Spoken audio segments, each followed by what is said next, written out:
Praise the lord. ఎలా ఉన్నారు? ప్రతి ఒక్కరు బాగున్నారా? ఈరోజు ఈ విధంగా కలుసుకోవడాన్ని బట్టి దేవుణ్ణి ఎంతగానో స్తుతిస్తున్నాను. సమస్త మహిమ, ఘనత, ప్రభావములు యేసుకే చెల్లునుగాక. చూడండి, మనము క్రీస్తులో, క్రీస్తు రక్తములో కడగబడినవారు. ఆయన ఎంత పరిశుద్ధుడో మనము కూడా పరిశుద్ధంగా జీవించాలి.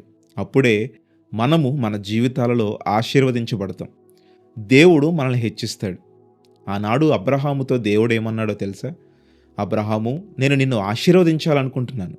నీ యందు నాకు గొప్ప ప్రణాళికలున్నాయి. కానీ నీవు చేయవలసిందల్లా నీవు ప్రత్యేకించబడాలి. నీవున్న పాపపు స్థలములలో నుండి నీవు ప్రత్యేకించబడాలి. నీ చుట్టూ ఉన్న పాపపు పరిస్థితుల నుండి నీవు ప్రత్యేకించబడాలి. నీ చుట్టూ ఉన్న అన్య పద్ధతుల నుండి నీవు ప్రత్యేకించబడాలి. పాపయుక్తమైన ప్రజల నుండి నీవు ప్రత్యేకించబడాలి. పాపముతో నిండుకున్న ప్రాంతము నుండి నీవు ప్రత్యేకించబడాలి. పాపముతో నిండుకున్న ప్రతి పరిస్థితి నుండి ప్రత్యేకించబడాలి అన్నప్పుడు అబ్రహాము ఏం చేశాడో తెలుసా? ప్రతి పరిస్థితి నుండి ప్రత్యేకించబడి పరిశుద్ధంగా జీవించాడు.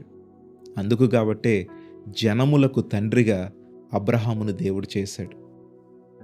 ఎందుకు మనము ఆశీర్వాదం పొందుకోలేకపోతున్నాం? ఎందుకు దేవుడు మన ఎడల ఆ యొక్క ఆశీర్వాదాన్ని ఇవ్వలేకపోతున్నాడు అని అంటే, మనము దేవునికి నచ్చే విధంగా జీవించాలి కదా. చాలామంది నులివెచ్చని జీవితాన్ని జీవిస్తూ ఉంటారండి. అది ఎంతో ప్రమాదకరం. ఎప్పుడు కూడా రెండు పడవల మీద కాలు వేసి మనం ప్రయాణం చేయకూడదు. మొదటిలో బాగానే ఉన్నా చివరకు అది ప్రమాదాన్ని కొని తెస్తుంది. మనము ఎప్పుడూ కూడా పరిశుద్ధమైన జీవితాన్ని ఎప్పుడైతే జీవిస్తామో, ఎప్పుడైతే వాక్యానుసారంగా మనం నడుచుకుంటామో, దేవుని మాటలను బట్టి మనం ప్రవర్తించగలుగుతామో, దేవుడిచ్చే ఆశీర్వాదాలకు పాత్రులమగుతాం. కానీ మనమేమనుకుంటామంటే, ఈ లోకంలో ఉన్న ఈ అల్పకాల సంతోషము మనకు కావాలనుకుంటాం. ఈ పాపములను ఎంజాయ్ చేయాలని మనం అనుకుంటూ ఉంటాం. ఎట్ ది సేమ్ టైం దేవుడు నన్ను ఆశీర్వదించాలి, నేను దేవునిలో ఎదగాలి అనుకుంటూ ఉంటాం. రెండూ సాధ్యమవుతుందంటారా? అయితే నువ్వు వెచ్చగా నుండు, లేదంటే చల్లగానైనా ఉండు అని దేవుడే సెలవిస్తున్నాడు.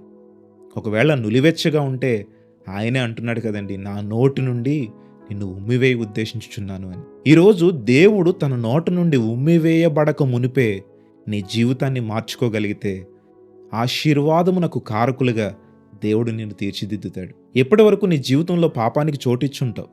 ఎప్పటి వరకు అయిపోయింది. కానీ ఇప్పుడు నీకు దేవుడు సూటిగా మాట్లాడుతున్నాడు. ఏమని? నులివెచ్చని జీవితాన్ని జీవించొద్దని. ఈరోజు దేవునిలోనికి వస్తే గొప్ప ఆశీర్వాదాన్ని మనం పొందుకుంటామండి. మరి ఆనాడు దావీదు కూడా దేవునికి నచ్చే విధంగా జీవించాడు. అందుకు కాబట్టే మహారాజుగా దావీదుని నిలవబెట్టుకున్నాడు.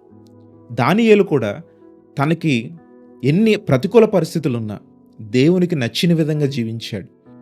ఎంత ప్రతికూల పరిస్థితులున్నా ప్రార్థన చేయడం మానలేదు. అందుకు కాబట్టే ఒక దేశానికి ప్రధానమంత్రిగా దానియేలును నియమించాడు. ఇలాగూ చెప్పుకుంటూ పోతే యోసేపు జీవితాన్ని కూడా మనం చూస్తాం. ఎంతో పరిశుద్ధంగా జీవించాడు. పాపము తన ముందున్నా కూడా దాన్ని అసహించుకొని ఆ ప్రదేశం నుండి పారిపోయి తన పరిశుద్ధతను కాపాడుకున్నాడు. ఈరోజు ఎంతమంది అండి పాపం ఎదురుగా ఉంటే దాన్ని అసహించుకుని పారిపోతున్నారు. కానీ ఆనాడు యోసేపు దాన్ని అసహించుకుని పారిపోయాడు. అందుకు కాబట్టే ఎన్ని శ్రమల గుండా వెళ్ళినా దేవుడు తనని విడిచిపెట్టలేదు. దేశానికి ప్రధానమంత్రిగా యోసేపు నిలబెట్టాడు. మరి ఇప్పటి నుండైనా మనం ఆలోచించాలి. ఇప్పటి నుండైనా మన హృదయాన్ని పరిశీలన చేయాలి. ఎందుకు మనం ఆశీర్వదించబడట్లేదు? ఎందుకు మన కుటుంబం ఈ విధంగానే ఉండిపోతుంది? ఎందుకు మన పిల్లల జీవితాలు ఈ విధంగానే ఉంటున్నాయి? ఎందుకు నా కుటుంబం ఇంకా చీకటిలోనికి దిగిపోతుంది? ఈ విధంగా ఒక్కసారి మన హృదయాన్ని పరిశీలించి మన జీవితాలను సరిచేసుకోగలిగితే సమాధానం మన హృదయమే చెప్తుంది కదండి. మనము ఎప్పుడైతే యథార్థముగా, పరిశుద్ధంగా దేవుని కొరకు జీవించగలమో ఆశీర్వాదాలను దేవుడే మనకు అందిస్తాడు. కాబట్టి ఆయన ప్రణాళికలకు మనము చేరుకోవాలి. మరి ఇప్పటి వరకు పాపపు స్నేహాలతో లొంగిపోయావా? పాపములో మునిగిపోయావా? శోధనలో పడిపోతున్నావా? వాక్యాన్ని చదవకుండా, ప్రార్థన చేయకుండా ఈ లోక సంబంధమైన కార్యాల వైపు మొగ్గు చూపుతున్నావా? ఈరోజే వాటన్నిటిని విడిచిపెట్టు. దేవుని వైపుకు రా. దేవునిలో దేవుని యొక్క ఆనందాన్ని ఆనందించు. ఆయన ఇచ్చే రక్షణానందమును ఆనందించు. నిజముగా రక్షణ ఆనందమును ఆనందించిన వారు మరలా వెనుకకు జారిపోరండి. ఎందుకంటే అది నిజమైన సంతోషము, నిజమైన ఆనందం.